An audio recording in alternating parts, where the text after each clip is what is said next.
Well, hey, welcome to Slice of Life. I have Pastor Maria with us. Do you? Well, you got your official information the other day. The stuff I've got to teach you how to report, because for Church of God we report every month how many sermons we preached and all the other fun things we've done, sanctified and filled with the Holy Spirit and water baptized and all the other fun stuff. So she's like official as of a couple days ago. Yeah, like yesterday. I, Got it in the mail yesterday. so we can officially call her Pastor Maria. Pastor Maria is my worship pastor. What's the title we call you? Like the assisting pastor, Yeah. right? So when things are going on, just rely on you. But really wanted to take some time and talk about family devotions, or how do I raise a family in 2025? Because I think it's one of those things that what we know, church stats shows us that kids in Christian homes no longer have a Christian foundation, right? Mhm. They leave high school, they go into college or trade school or into life, and they have no foundation. And one of the things that I found with your family, all the way to your parents as well, and I think even grandparents kind of instilled some of this in that, or your, I guess it'd be your parents, your kids' grandparents, Yeah. right? Have really instilled into them what it means to be Christian, what it means to be a Christian family, what does it mean to be a disciple of Christ, which is something, if you've spent any time listening to our Slice of Life, we talk about that, this idea that we're not just called to go to church, we're not called just to read our Bible, but to apply that to our lives. So I thought I'd kind of fun to bring you in and just talk about what you guys do, what that model looks like. And we were talking before we started this podcast is it's almost archaic when we talk about doing family devotions. It's not a controversial topic, but I think it's one that people think, well, it's 2025, we no longer have to do that any longer. But I think that what we need to do is kind of go backwards a little bit Yeah. and bring that back in. So, what do you want to share? Okay, well, I'll start by saying that probably I think the greatest blessing in my life is that I was raised in a very solid, godly family. Yeah. So my parents have been married for over 40 years. I have one sister. And just always involved in church. And of course, it was a different time then. So you Yeah. had Sunday school, you had Wednesday Right. night, was not just coming and having a little class, like it was serious. Yeah. I grew up in Assemblies of God, so it was Okay. called missionettes for the girls, Yeah. similar to like Awana, if Right. you're familiar with that. Or Girl Scouts. I mean, Yeah, really, it's but just a just biblical biblically base. based. Yes, we went to Christian school. I don't remember as a child necessarily that our family did devotions together every night, but like every morning I remember going into my parents' room and my dad and I would listen to, there was a radio program called Keys for Kids, which Yeah. was a every morning thing. We listened to Adventures in Odyssey on the way home Okay. from school because my Yeah. dad picked us up, took us home. Every Saturday night we listened to gospel music. So there was Yeah. just a lot of spiritual things always going on in our house. Yeah. But it was a different time. So if you Right. fast forward to today, there are no Sunday schools anymore. Yeah. Most churches don't even do a midweek service. If they do, Yeah. not our church. Our church is Right. great, but it's just more or less babysitting kids. Yeah. Right. And so I don't know. I was trying to think about when this was, but it's probably been 5 or 6 years ago now. My mom and I came across this verse at the same time. She was studying it, and the ladies here at church were doing a study on Gideon. Yeah. And it starts out in Judges 2. I'm just going to read this, but in Judges 2, verse 10, it says that after it was talking about Joshua had just died. Right. And then also all the elders that served with him Yeah. had passed on. And it said after that whole generation had been gathered to their ancestors, another generation grew up who knew neither the Lord nor what he had done for Israel. Yeah.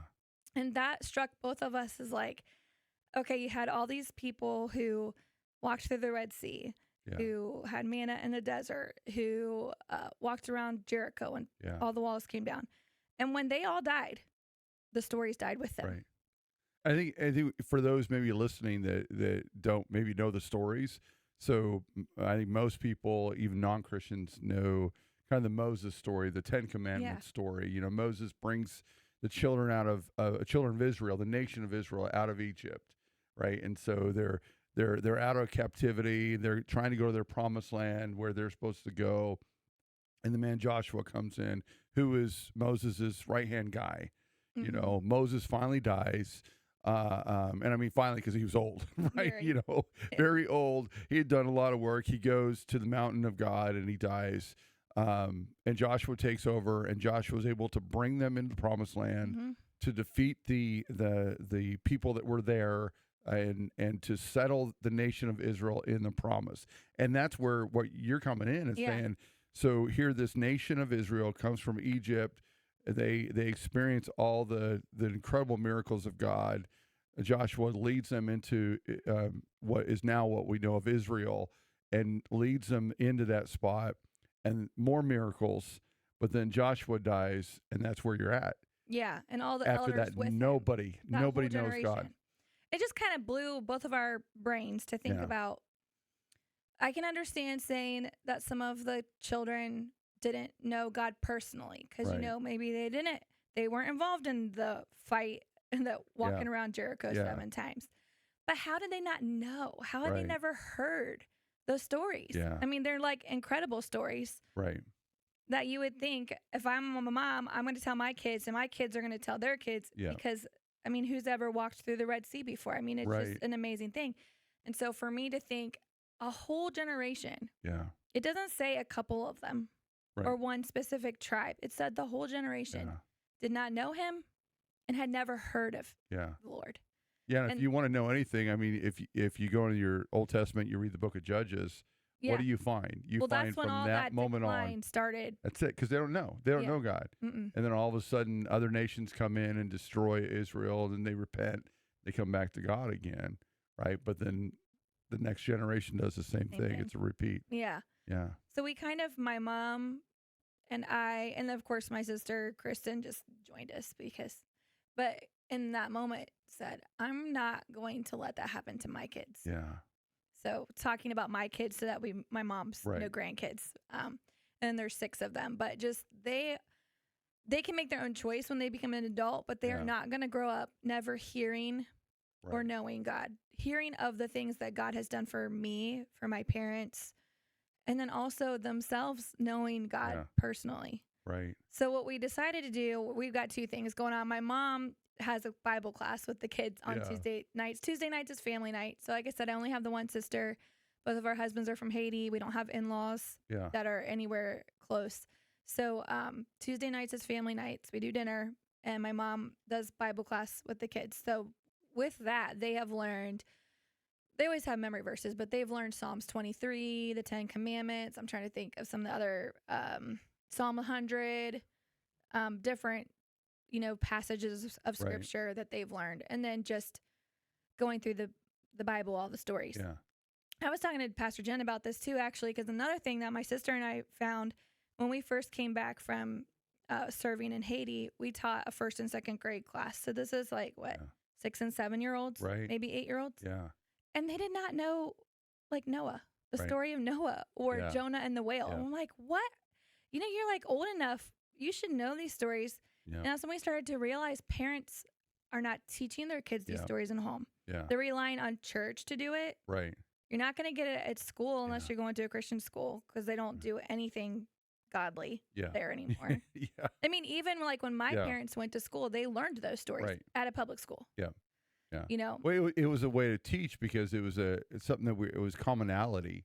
Like everyone knew David and Goliath. Yeah. And you talk about Pastor Jen, she's our children's pastor, my wife as well.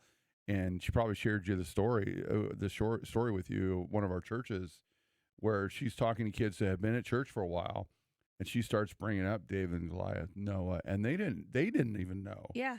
It's like, so what have you guys been doing in church, and what have your good Christian parents been doing? Well, nothing. We're not teaching. And I think, that I love that Gideon piece, that the Judges piece, really, if you want to just look at it that way, because I love it, because I think it tells us where we're at today. Because I know that for me personally as a pastor, I deal with a lot of people that don't know the stories now, right? Where it Yeah. used to be, we just assumed. Even in my preaching, I find myself trying to tell people, well, and just here on the podcast, I stopped to tell them the Explain. story Yeah. because I realized not everyone listening knows the stories anymore. And so I might have said David and Goliath, and you don't know we're talking about a little boy and a giant. You know, Right. you don't understand. They don't understand that world. And the worst part is when you find Christians that don't understand that world. Yeah. And then to your point, these kids Yeah. have And they no were, I mean, it was idea. at church. So Yeah. that's why we were just like, how can he be in first and second grade and not Right. have ever heard of Noah or Jonah? Because to your point, you're talking about babysitting. I mean, some churches, unfortunately, have gone that direction, but Yeah. I think they're seeing it. And I know even here, Pastor Jan and I were getting ready, hopefully in October, we'll have it ready to go to bring back kids Sunday school, right? We've had adult Sunday school and Yep. realizing, hey, we've got kids here. Let's use another opportunity to teach them a little bit more if we Yeah. can, right? I think it's one of those things we have to turn back. You know, a lot of times we're like, what should we be doing? You know, what's new? What's the right thing? You know, I'm really pushing us to trying to look at the things that we're doing and seeing, should we change? Well, maybe some of the change is going backwards. Yeah, that's true. And I think Sunday school is a good backwards Yes. change. I mean, I learned a ton in Sunday school, Yeah. growing up. But I think as parents, we can't just assume the church is going to do it for us. Right. The church should, that's their responsibility, but it's not their sole responsibility. We're to help. That's right. Right. The That's parents our should be job. happening in Yeah. home first. Right. Yeah, church is like the supplement, right? Yes. To add to it. So my mom does that class. And then we also, the other thing that we started doing, when I say as a family, I mean, I'll get to my personal family, but Yeah. this is the whole family, is sharing our testimonies. Yeah. So Oh, I love this. Listen to this one. each adult will take a turn each week and share a story that's happened in their life, their personal life, where they saw God's hand. I mean, they've all been different stories. Some are the goodness, some are protection, some are, just seeing God in the little things. Yeah. Because it doesn't always have to be a big, giant miracle. Right. But what was interesting is that through that time, our kids ended up sharing their own stories. Yeah. So my sister, her house was run into by a car, ran into their house, and furniture flying and everything. Everybody was fine. Yeah. Immediately, their first reaction is, we have a story to share on Tuesday now. So they knew. It's the kids. It's not Kristen. It was the kids. The kids. Doing it. Yeah. Yep. They were like, oh, now we get to share our own story, Yeah. And ours is silly, but I mean, Vincent still talks about it, but our cat was lost. Right. Good old Shelly. And then they prayed so hard and got the cat back. And then that was their first reaction. Yeah. We prayed. God answered our prayers. Now we get to share our own story. Right. And so I know you participated in that as well, but just and even when we have other people there, my grandparents have joined in that. So to see 80-year-olds sharing their stories about what God did for them, just to make them understand that God is always present and involved, and it doesn't have to just be stories that you hear from the pastor or your teacher, that your family has stories in my too. own life. And I think that's what I love about that is your kids, Christian kids, you see that, and they really believe God cares like about every aspect of their life, which is really, because I know a lot of adults that don't know that and don't believe that. Right. They think they're waiting for God to do something incredible, something massive. And your kids are looking and going, no, I see God in this small moment as well. Yeah. And what a beautiful thing to say. And then for them, they're ready to say, this is my testimony of what God has done. And they were not excited what my to. mom's testimony is, or my dad's or my grandparents, but what my testimony is. So they know they have a foundation, which is incredible. And that's why I think it's so important to talk about this and really challenge people to ask themselves, what are they doing at home? Because and that's why I want you to share more, is because I think what I want people to hear is that you're not doing anything groundbreaking. It's not difficult. No. You're not spending a whole bunch of time doing this. You are setting aside time, though. Yeah. Right. So, I mean, we're both different. I'm going to share both.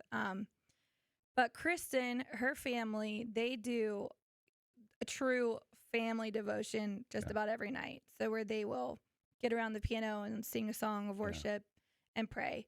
Sometimes she'll read a story or something like that. My husband works a lot Yeah. more, like crazy hours, because he Right. does landscaping. So we don't necessarily do that. But a couple things that I've established in our home is that one thing is that we don't do any secular music, Yeah. which is hard. I love music. Yeah. Right. And so every once in a while, I still want to put on like big band or, something I Elvis. grew up Elvis listening to, when I was in high school. But Kristen and I always talk about this, that, whatever we did that was considered wrong, Yeah. because I definitely listened to some not very godly music. Yeah. Your kids are always going to take that a step farther if you don't address Right. that Right. with them. So God convicted me of listening to secular music, and what I started realizing and noticing was that my kids are going around singing Christian songs all the Yeah. time. Yeah. They're worshiping God all the time. I'll hear Malachi playing, and I'll just hear him singing, and I'm like, oh, that's a song we do at church. Yeah. How old is Malachi? Malachi's 8, 8. Yeah. 9. He's 9. 9 now. Can't keep track of him. Little baby's going old. Yeah. Yep. And so in the car, we always feel that. I had mentioned Yeah. this before, the Adventures in Odyssey. Well, they have an app now. Oh, okay. So I've introduced my kids to Adventures in Odyssey, Yeah. which was a program that used to be on the radio, Right. published by Focus on the Family, Okay. which again, Yeah. their focus is family. Yeah. Yeah. So just lots of little stories. There's Bible stories, but also just, how to forgive, how to show mercy, Yeah. little stories. And Vincent, who is 16, Yeah. is way into it. I'm still into it. I'm like, Right. I remember this episode, but they're really good. So we have that every time we're in the car. Yeah. It's either one of those two things. Either and worship music or Worship Adventures music in- or Adventures in Odyssey, depending on how long we have in the car. And then Chris and I have really been getting into this lately too, with the apologetics, which is explaining to your kids, instead of just saying, no, we don't listen to this, or Right. no, we don't watch this movie, or no, we Yeah. don't say this word.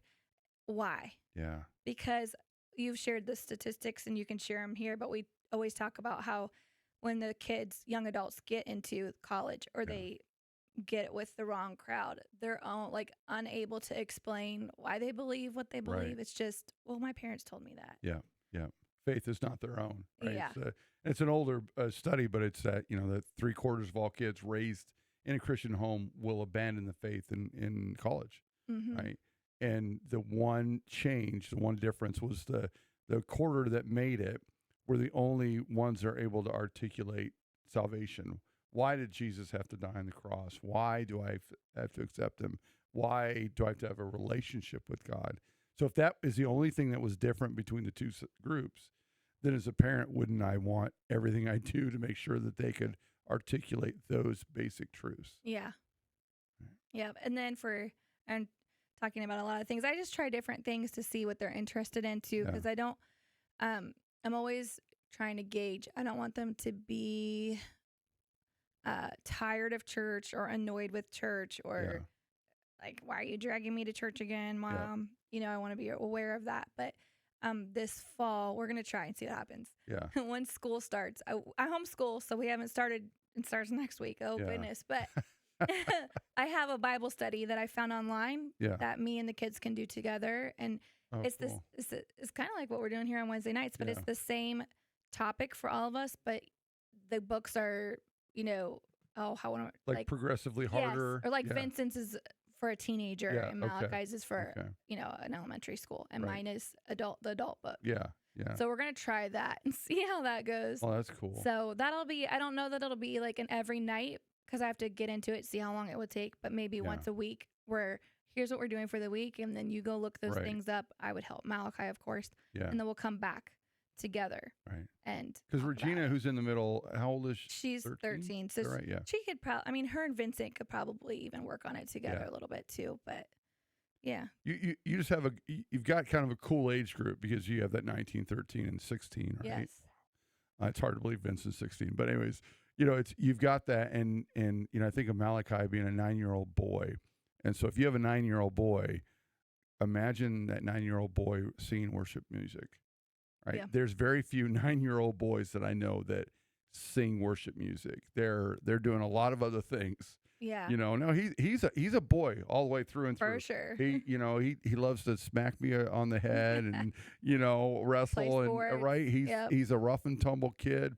So it's not that, but he's in love with Jesus. So it's like that's a norm for him. I think of when you guys sang. I don't remember this. Running with Angels. Yeah, Yeah. that's such a cool song. Sons of Sunday. Sons of Sunday. Check that out. Right, and he's just up there and he's just singing away. And he started that song as he's probably 8 at that point, Yeah, right? it's been a He while, just yeah. turned 9. Yeah. To be able to have a child that would engage in that because it matters to him. Like Yeah. his relationship with God actually matters. Mm-hmm. It's something he's thinking about. And I think for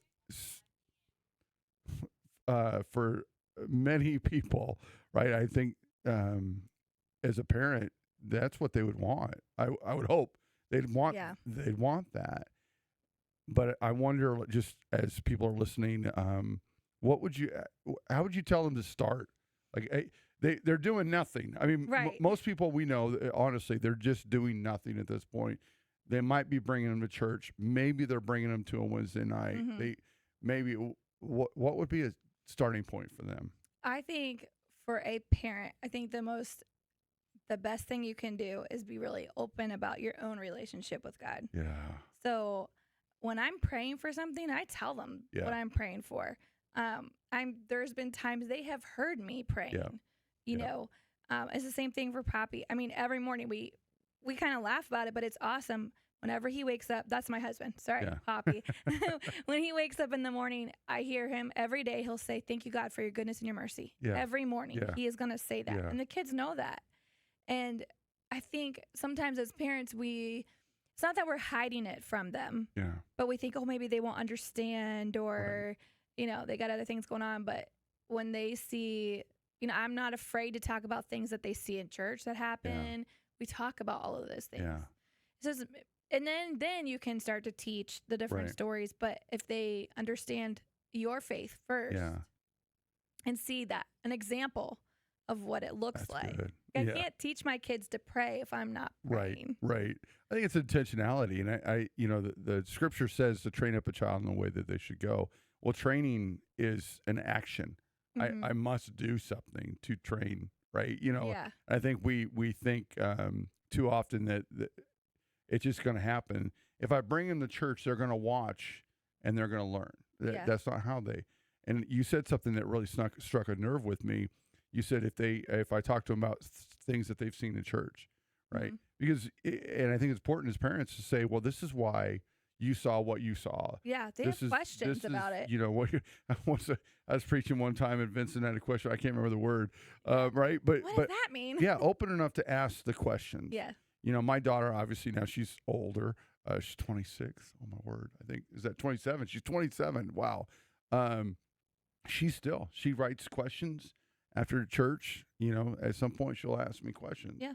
Because it's something we started early on. So if you ever have any questions, ask. Mhm. I think that openness to be able to talk about it. One thing that we do here at our church, which I love personally, is my wife, who's the children's pastor, and I share my notes with her, and then she preaches the same thing. Yeah. And the reason we're doing it is because we're hoping that families go talk about it. Mm-hmm. That the kids will say, hey, this is what I learned in church, and the parents will say, oh, that's what I learned in church. Let's talk about it.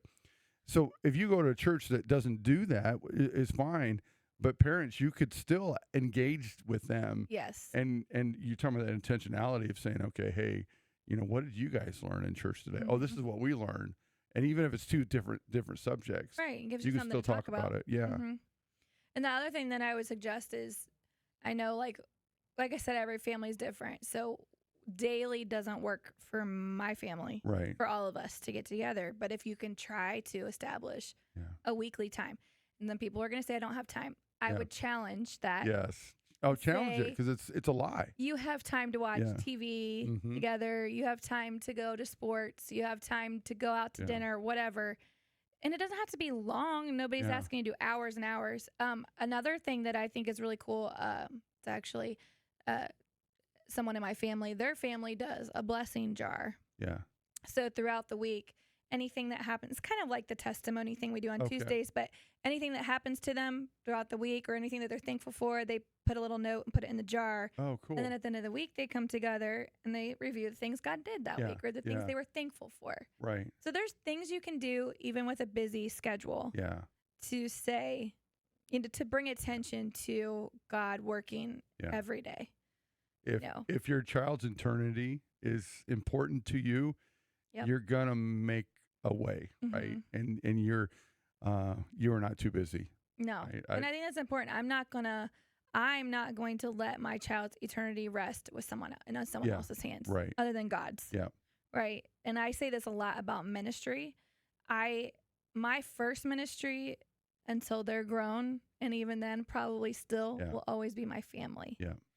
So on the flip side of that, I can call my dad anytime, any day Yeah. to talk to him Yeah. about church things. I mean, like you Right. said with Jadrian too. Or I don't understand this in the Bible, Dad. What do you think? Yeah. Like I know I can always call him. And I want my kids to feel that same way, Yeah. even when they're 40 years old, Right. But you just have to have that communication open Yeah. and let them feel comfortable to talk to you about. Right. We talk about a lot of things, and I Mhm. think when we think about as parents, Yeah. whatever stage of life you're in, that as your kids even grow, you morph what you're talking about, your conversations and how in depth they go. But why is it we never talk about God, Right. in our homes? And if you look at the Old Testament, I mean, that's what it was all about. It was like, hey, write it on the doorpost, Yeah. put it out there. Make sure that train your child. Make sure that they've put the word in them, that they know the word, that there's something in there. We have all this mandate here of being parents that we were given that child by God to raise that child. So we really follow under his headship, right? It's his leadership role, Right. and saying, I've given this child to you, but we never make an effort to train them to know God, Right. which is And the saddest thing. I mean, how important is it to you? Yeah. I mean, I don't know. To me, it's the most important thing. Right. I think you have to figure If that you out believe for in yourself. eternity, Yeah. heaven and hell, there cannot be anything greater as a would- parent. Right. I than- would think than every making parent sure. would think that was the most important, but Yeah. is that what we're actually showing? Right. Or are we just saying that? Yeah. Well, stats will tell us. We're just saying it. Right. Right. We see and we continue to see a decline in not only church attendance, but church attendance in the younger generation. Mhm. As sports take over, sports on Sundays and other opportunities and things. And I do understand it. I don't get it, but I understand it, because I don't think sports are that important. Now, I love sports. Don't get me wrong. I love to play. I think they're awesome, but I also know very few will ever make it in Right. that arena. But your salvation's so much more important Mhm. than that. So I get it in the essence of it, but if you're taking your child to sports, what other things are you doing to ensure that they're still getting God, Yeah. right? And that's where we stats show that we are missing it. It's proof. It's not like this is just a pastor's opinion. No, I can show you on paper. Yeah. We're going the wrong direction. We're going the direction of the judges. We're going the direction of our generation, the generation that's following us doesn't know Jesus. Yeah. Well, we've got to do something. Yeah, I agree. I think that no matter what church you're in, if you just look around, you can see that the age group that's missing is young adults. Yeah. Yeah. I mean, that's lacking. Yeah. That 18 to 24, 25, the Right. college age. And I do also understand that my kids, even though that they have been raised correctly, could make a bad decision or choose to walk away from their faith. That can happen. Yeah. That can definitely happen. But Yeah. I'm going to do everything in my power to make sure that their Right, foundation is right. solid. That when things come along, that immediately they're like, nah, that's not Yeah. right. Or I feel, not right about doing Yeah. that. Yeah. And what's interesting, you talk about young adults, but as you look at the stats, what we're seeing now is also a massive decrease in junior high and high school students. Yeah. Right? Their parents are still going to church, which But is the kids weird. aren't. Mhm. But the kids aren't. So we have a large elementary, and I say church in America, large elementary population, but then they've disappeared in junior high and high school. Well, because they're doing sports, Yeah. they're doing other things. And what ends up teaching them is that I don't need church. And so all of a sudden you have a parent or both parents, normally it's just one parent, who will go to church with the elementary student, and then the mom or the dad, Right. whoever, Take right, turns. takes that, and you never see them. Mm-hmm. You know, the most recent stat showed that the average or the nominal way to define yourself as a regular church attender is once every 7 weeks. That number just a year ago was once every 4 weeks, and we thought that was crazy. Yeah. Now it's once every 7 weeks, That's once crazy. every other month. I mean, I can't even fathom that. No. To think that I'm a regular church attender, that's how I classify myself. Right? It's not the church classifying you that way. People are classifying themselves. And I can think of individuals that I know that's what because they've got sports, they've got other things that have become more important to Yeah. them. And again, if that's more important, okay, right? But what are you doing for your children? Well, you can't complain. Right? I mean, that's what I always say Yeah. is you might look at that as saying, well, I'm not putting that as more importance. I still love God. We still go to church when we can. But what are you teaching your kids? So Yeah. then when your kids come to you and say, we don't really need to go Right. to church. Right. Church is no big deal. Yeah. You can't complain to me about that. Right. You raise right. them that way. Yeah. You know, and I don't think it's always intentional. You know, a lot of No. times it just happens, or, you know, the coaches are requiring now. Yeah. You know, growing up, even me growing up, but I know my parents were even more, you couldn't have practices on Sundays. Oh no. And I went to a Christian school, so you weren't allowed to have anything on Wednesdays either, because all churches did Wednesday night church. Right. You know, so it was just a norm, but it's changed. And then I think also parents struggle sometimes to say no Yeah. to Yeah. their kids. Right. Soft And what they parenting or want, whatever it's called gentle now. parenting, yeah. Gentle parenting. It makes me want to barf. Yeah. Anyways. But yeah, I've always just decided, no, you know, we're not doing anything sports that Yeah. Malachi wanted to play soccer for a long time. There's no soccer leagues in our area that don't do Sundays. Yeah. I can't get there by Right. 12. I'm not leaving church early. Yeah. And it's not just about church, you know, Right. it's not just showing up to church, but putting the importance on this is our first commitment, Yeah. you know, and it is the time in our week where we honor God and we worship God, and he deserves that, Yeah. you know. And if I can't do it once a week, how do you think I'm going to be doing it every day? Right. You know? I've said this before, but I always wonder, like, what would happen if the Christians, those who call themselves Christians, stood up and said, no, we're not doing sports on Sunday? It would shut it down. Yeah, because It would absolutely shut it down. Mm-hmm. But they're unwilling to do that. Yep. They do the opposite. Oh, okay, that's just how it's going to be.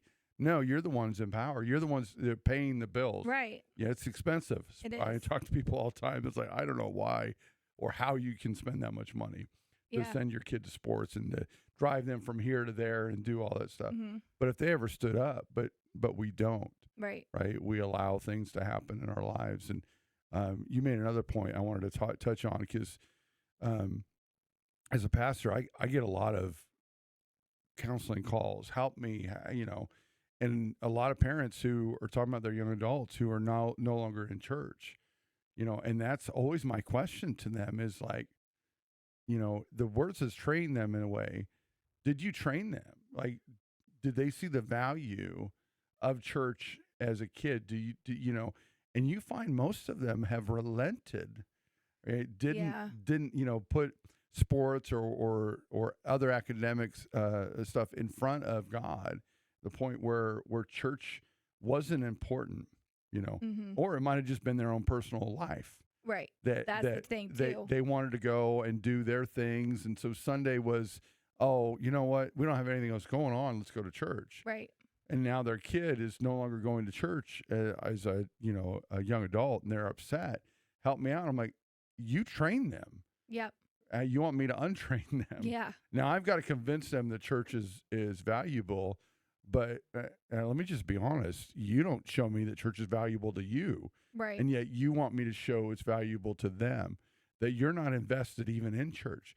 Because a lot of these, and a lot of these parents I'll just be honest, they don't serve in church either. Right. They're not involved in a ministry. They're not doing anything else, but they want the church to come to rescue, fix my child, you know. Yeah. And let me just say it this way: not all. I'm not saying blanket statement, because there are some people that, you know, the child just Yep. makes a Or decision. you get the wrong friends or whatever. Yeah, that can You know, happen for sure. but I think, you know, I could honestly say that a majority of people that I've counseled in that scenario, if you look at their current attendance or their past attendance, what you see is they didn't value it, and so their kids, they just don't value it. I think too, not having from what I said earlier, but not having the example at home. Yeah. Not necessarily hypocritical, although there is a lot of that too. Yeah. But just the only time they see what they consider to be godly behavior, so Right. worship, praying, Yeah. you know, reading the Bible is Yeah. only happening when the parents go to church on Sunday Right. morning. And that doesn't mean the parents aren't doing that. Yeah. But are your kids seeing you do that? Yeah. Do they see? Do they hear? Do they That's know? right. Do you they know? Yeah. Like, do they know that, you know, you get up early every morning and have your cup of coffee and do your personal devotions? Right. Do your kids know that? Yeah. You do that? Yeah. When something bad happens, is your first response to let's stop and pray about it? Right. I mean, Yeah. so they have to see it in action. It's not just we go to church because that's what we do.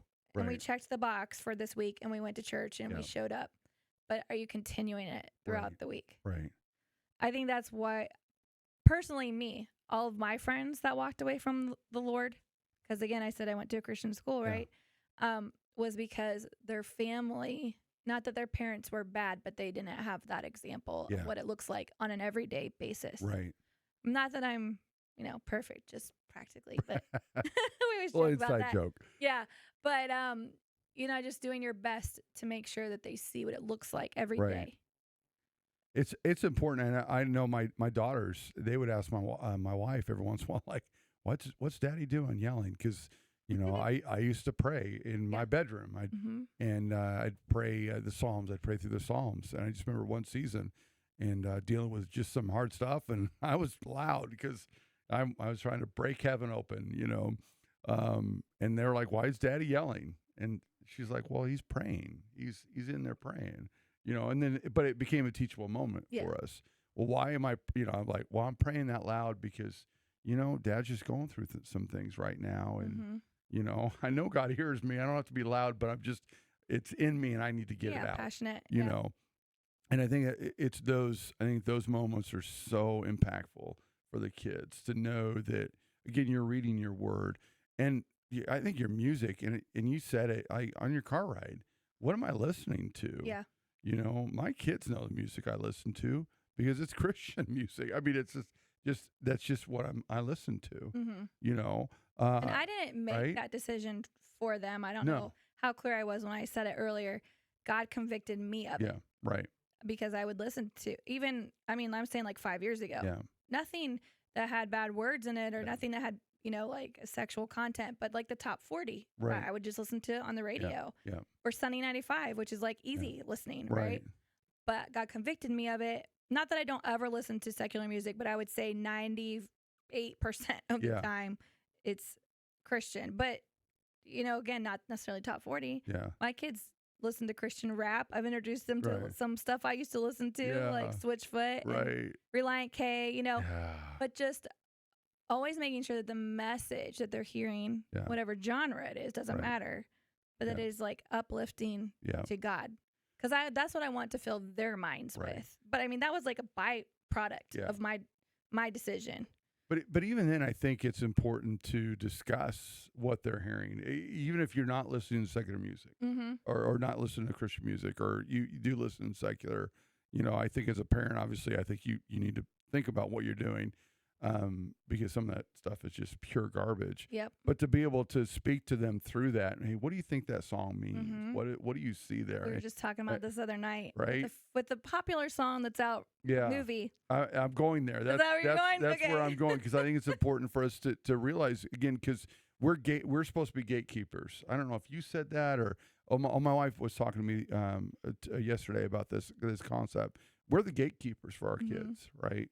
and the younger they are, the more of a gatekeeper we are, and watching what they watch, and ensuring that her as a children's pastor, one of the things she does for the whole church is she'll watch a movie before she ever allows it to be played in Yeah. church. But we did that with our kids as well. Yep. It's like, we're going to watch this and we're going to find, and then if there's anything that's questionable, we're going to talk to them about it and Yep. explain why. Mm-hmm. You know, because I want to know the theology behind it. I want to know what they're teaching.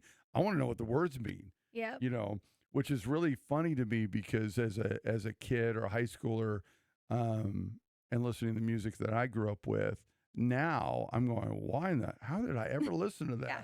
You didn't understand what the I words didn't. meant. I had or, no yep, idea. And didn't here know I'm they were. singing it and celebrating this and going, Yeah. this is horrible. Mm-hmm. You know, and I think we just have to do that as parents and not be oblivious to the attack of the enemy. Yeah. The enemy is he's subtle in the fact that he's trying to sneak things in, but sometimes he just does it blatantly right in front of us.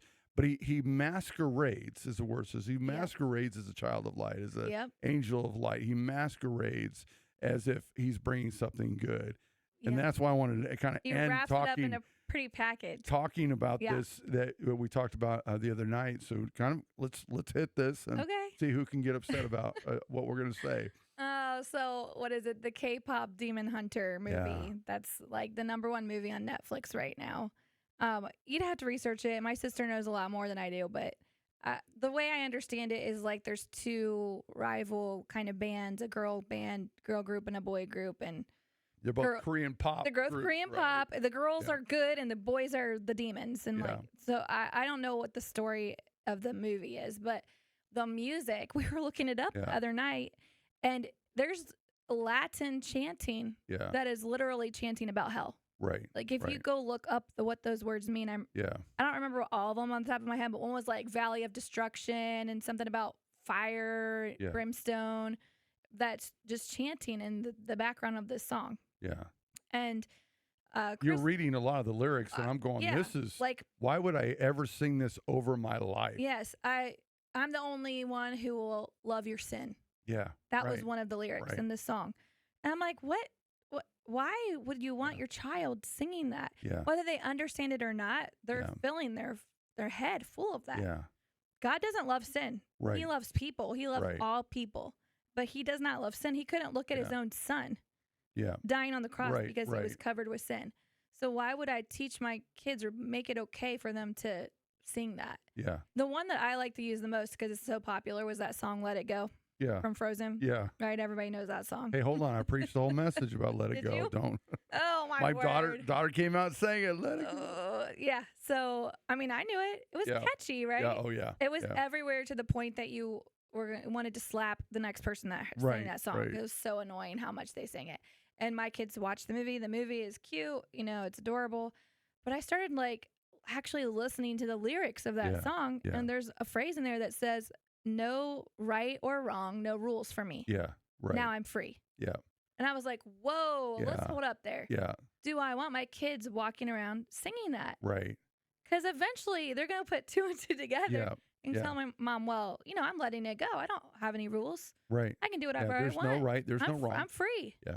And that is so opposite of what we find in the Bible. Right. And if it's not in the Bible, it's a lie. Yes, exactly. It's the opposite. You know, the Bible is very clear about how we should live our life. And we do have rules that we have to follow. And so just being super aware of what is coming into your kids. You can't just look at it and say, well, they're too young. They don't get it. It's a cute little movie. Yeah. Characters are cute. No, what's the message here? Right. Right. Someone created that, and it wasn't a child. Yeah. It was an adult. Yeah. What are they who trying has to an agenda? They into have an your agenda. Kids. Right. Yeah.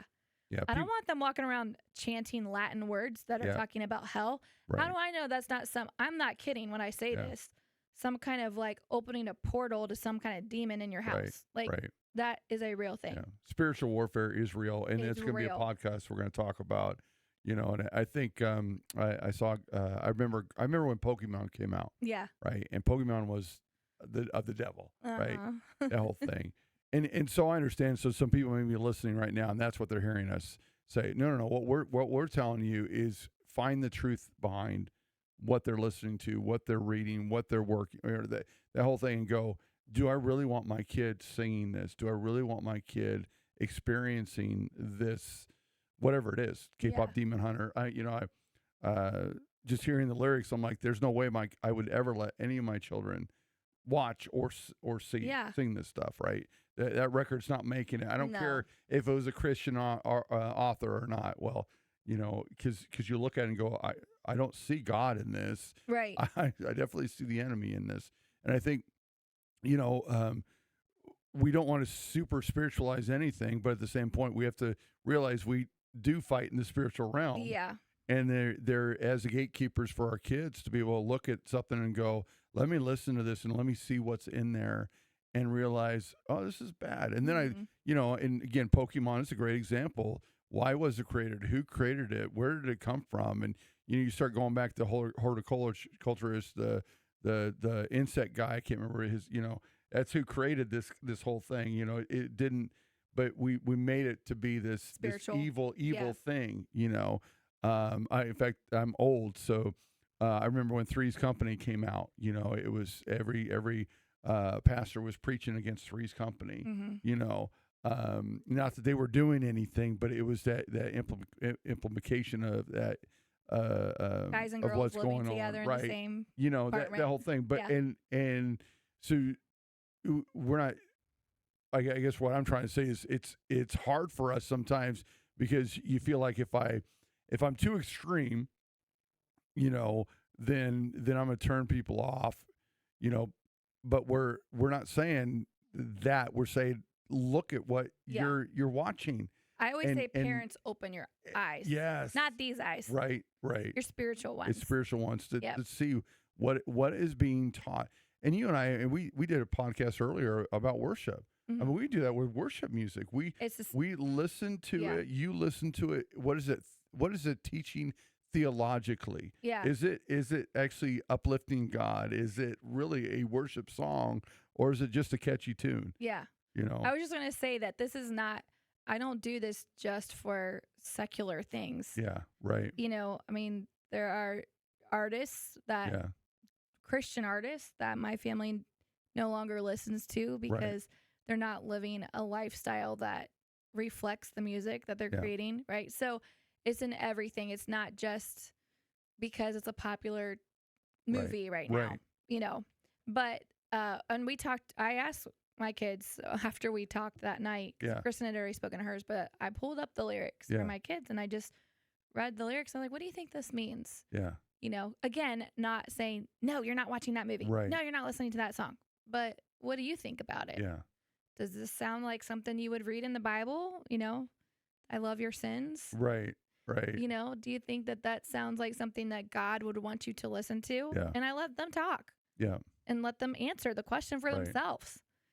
Because I Yeah. do think that I was raised that way, and probably Yeah. you the same way, is like, do this, don't do that. Right. Do this, don't do that. Mhm. And then you don't know what, you're not understanding why. You're Right. not teaching them why. You're just teaching a list Exactly. of rules Yep. that you can and can't do. Yep.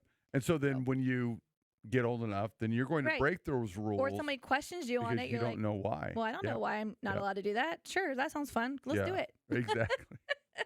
And then you're in a bigger mess than when Bigger you mess. started. Yeah. But if it's a full circle. If you're intentional about talking with your kids and they're able to go through and articulate why, Mm-hmm. and to wrestle with and go, oh yeah, that makes sense why I wouldn't want to sing that song. That makes sense why I wouldn't want to watch that. Yeah. Makes sense why I wouldn't want to do this or that, instead of just saying, don't or do or do not, right? Yeah.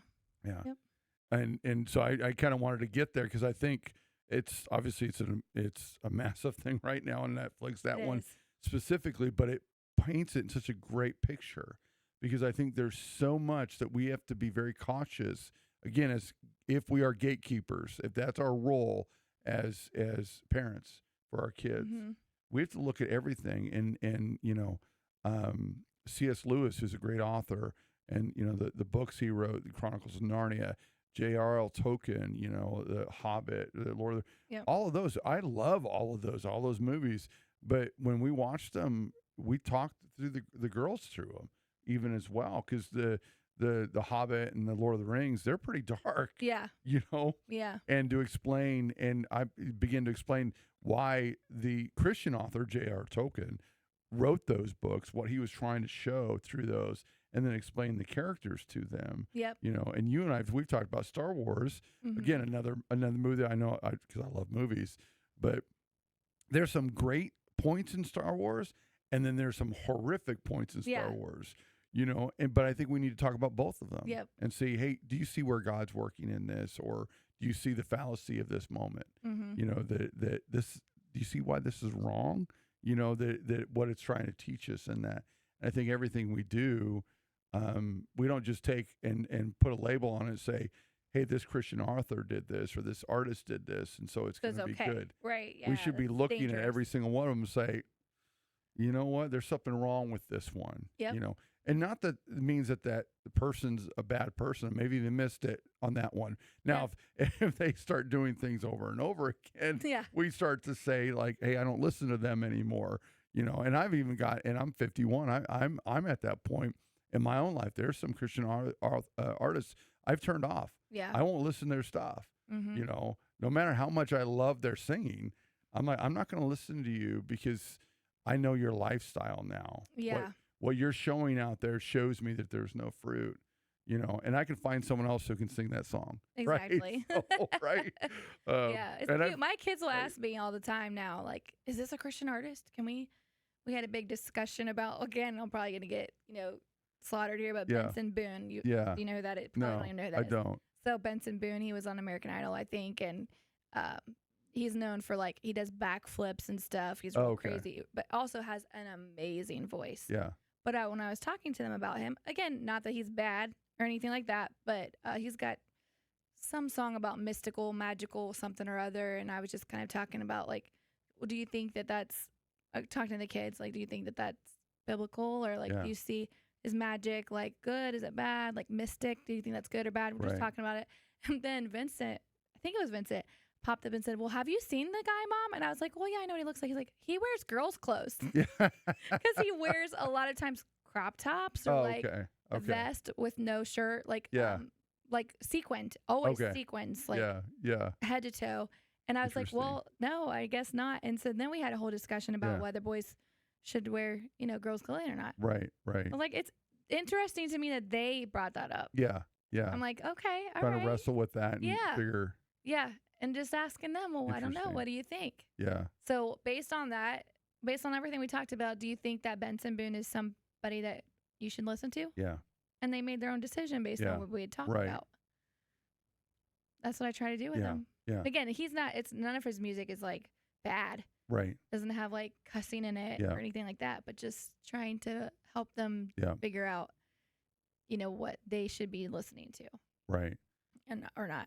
Yeah. What they say, the eyes are the windows of the heart, right? This idea that what we input, Jesus even says that. He says, it's not, it's that which it's in you that defiles you. Yeah. And what's in us is the stuff we listen to and read and watch and hear and the whole thing. And I think, again, man, if I could say anything to parents, be the gatekeepers for your kids. Open your talk eyes. to them. Open your eyes, your spiritual eyes. Yep. But then talk to them about it. Don't just tell them no. Tell them why. Yeah. Help them wrestle through that. It's important in this day and age, I think. Especially, and I think because of the information age, and man, we didn't even get a chance to talk about portable devices, right? Yeah, right. The use of that and restricting that. There's so many great apps out there to restrict that. But we know so many parents, their kids are young kids, younger than Malachi, 8, 7, 6.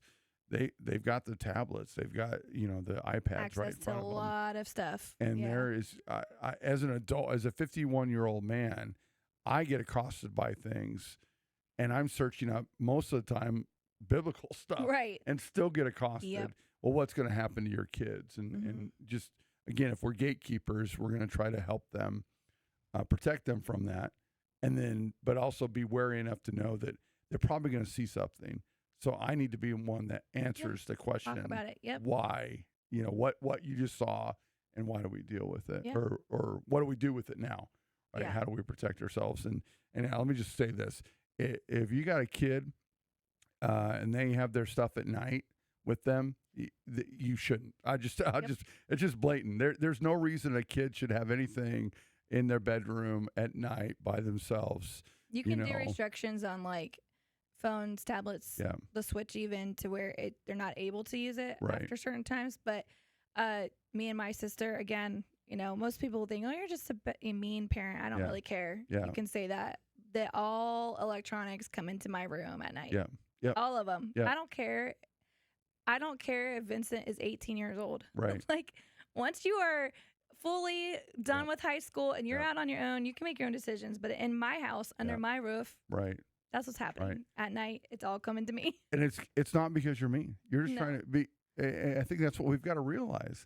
Like we have to. Again, we're gatekeepers, so we've got to protect. And how can I protect my child if I just actually give them the very tool that might lead their window, their eyes to see something, them to experience something? And I'm not saying that they're doing anything on purpose or anything bad or seeing anything might bad. Just happen. They just be up all night. I mean, which isn't good either. It's not good, right? It's not healthy. No. So yeah, we've got kids that's what we hear. Well, I was up till 2, 3, 4 in the morning. And you're going to school the next day. And you're like, what were you doing? Watching YouTube. I was scrolling. I was, watching TikTok. I was, doing whatever it is that they're on now, Snapchat and all this other stuff that they do. And you're like, why? Well, I couldn't sleep. Well, of course you couldn't sleep. There's stuff running through your brain all night long. So, is there anything else, kind of as we wrap up, you think like not as far as family devotions, just, no, not really. I just say be open and share with your kids. That intentionality. And let them see it. Yeah. That's really. Which just means really the first part is to make sure that your relationship with God is good. Make sure you're doing it. Right? I mean, just to be honest, when we think about it, if they're going to emulate us, then I hope they're seeing something in us that's worthy to emulate, that they see us worshiping, that they see us engaged with the Word of God and praying and spending time. As a parent, because my kids are involved in sports too. We just don't do Sundays, but I don't think I've ever been more proud of my kids. I mean, you could score all the baskets in the world, win your tennis match, whatever. But when I see me and my sister's kids praying for each other, like laying hands on each other and like sincerely praying, they're crying because the Spirit is touching them. Right. That to me is more important than anything else. Yeah. To know that they had that moment and that they can feel the presence of God in their life as a child, as a little child, you know. And that'll live with them forever. Forever. And only hopefully grow. I tell them all the time, I pray over my kids. Regina, I pray that she has a double portion of what I have. Yeah. That she'll be a better musician, a better singer, a better leader than I could ever have been. Yeah. I pray over them all the time. Right. Whatever they end up doing, they don't have to be called into ministry per se, like church ministry. Right. But that they're a light. Yeah. And that God will use them. And that they'll be open to letting them God use them. Which is the original design. Yeah. Right. It wasn't the Moses to Joshua to nobody. Right. Joshua was was supposed to be a better leader than Moses. Mm-hmm. Yeah, and he was. He did a great job, but he never spoke to anybody else. He never mentored anybody else. It's crazy. You hear about Joshua, and we'll wrap up with this, but you hear about Joshua as Moses is in the tent of meeting, going to like church. Moses is in church. Moses would leave church. Joshua would stay in church. He would stay in the presence of God, right? And so he knew what that was, but you never read about Joshua spending time with anybody. No. You can look at a lot of them, though. Like even David. Yeah. King David, greatest king ever, right? Had the heart after God. Yeah. That's how the Bible describes him. He didn't help any of his children. Right. Not one of his children. Yeah. They say Solomon, but Solomon didn't. Did he know God? He knew of God. But did he know God personally? I would say no. Yeah. It's like you don't see that intentionality of David to say, hey, he set him up how to build, right? How to run the kingdom, right? It. But you don't see that. And Solomon obviously asked, wisest man, he asked for the right thing, and God blesses him because of his relationship with David. Right. Which is incredible to read those words to realize that God blessed Solomon because of David's relationship. But I don't want God to bless my daughter because of my relationship. I want God to bless Exactly. her because of her relationship, Yeah. and my relationship. That's Like, right. Right. like Both. it just continues to grow, Yep. and it should grow, Mm-hmm. right? And I think we have an opportunity with our kids to change their trajectory forever, but we've got to show them and then Yes. teach them, be intentional and talking about it. So Yep. thank you for joining me on this one. This has been a subject I wanted to talk about because I think it's so important. We see too many kids, too many adults, too many people walking away from eternity. And I think it's time for us to, as we see the darkness grow, as we see more sin and more anger, more hate in the world, that we as parents, as gatekeepers, as leaders, we just have to do a better job. So thanks for joining us. Questions, comments, follow us on all the social media platforms. Let us know if there's anything you want us to talk about. Let us know that as well. But until next time, be blessed.